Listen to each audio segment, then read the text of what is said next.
The reviews for this movie and the ratings were all over the place. So Rotten Tomatoes gave it a 26%. The Google users on average gave it like 88 to 94%. And then, of course, you had like Internet Movie Database and IGN. They gave it like 40 to 50%. I think one of them gave it like closer to 55%. I'm going to tell you what absolutely shocked me. Now, I know that this movie is on Peacock and it was also playing in theaters.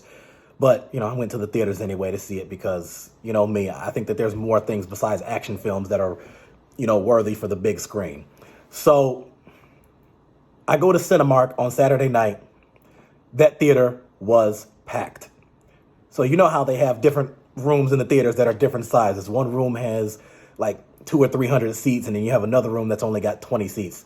I thought they were going to play that movie in the 20-seat room.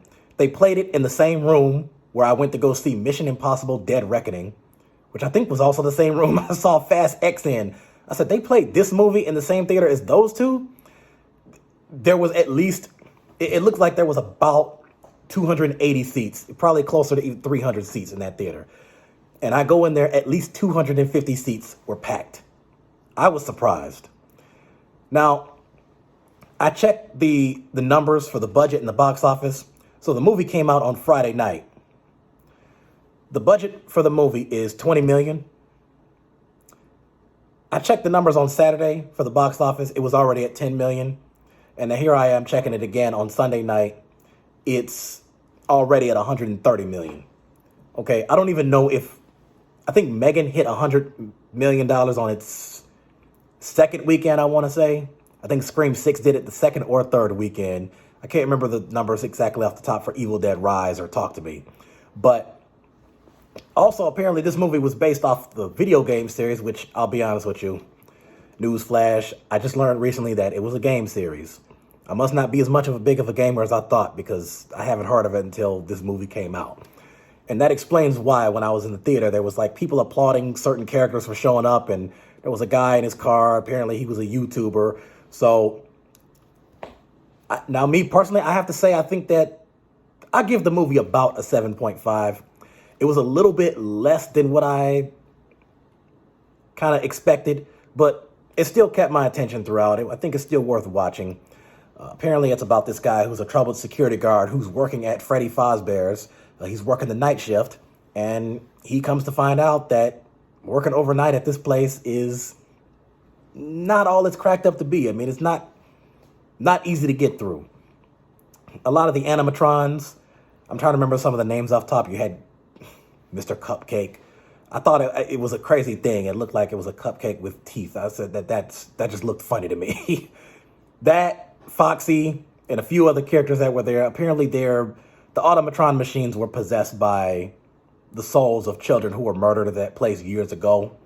And there's this big revelation that occurs later between him and this lady who he was talking to that was an officer.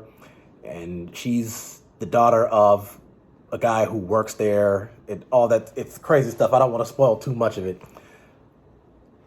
One of the questions asked on Common Sense Media is, what is the appeal of scary movies?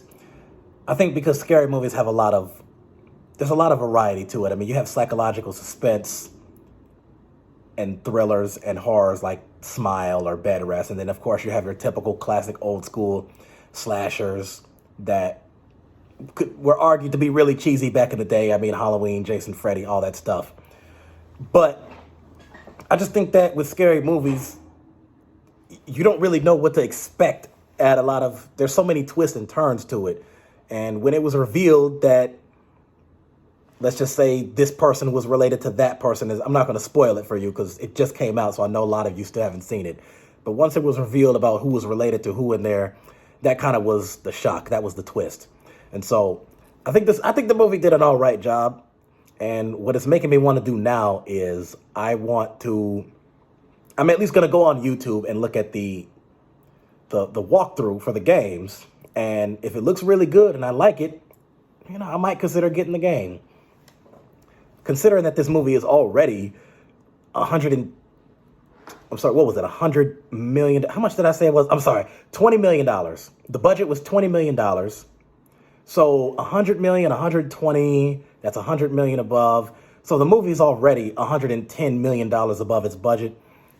there's a part of me that can sense that if it goes really good, I mean, there could be a sequel. And hey, I'd be open to watch it because, again, since I'm the horror film nerd, I'm open to go see almost any horror film that's out there.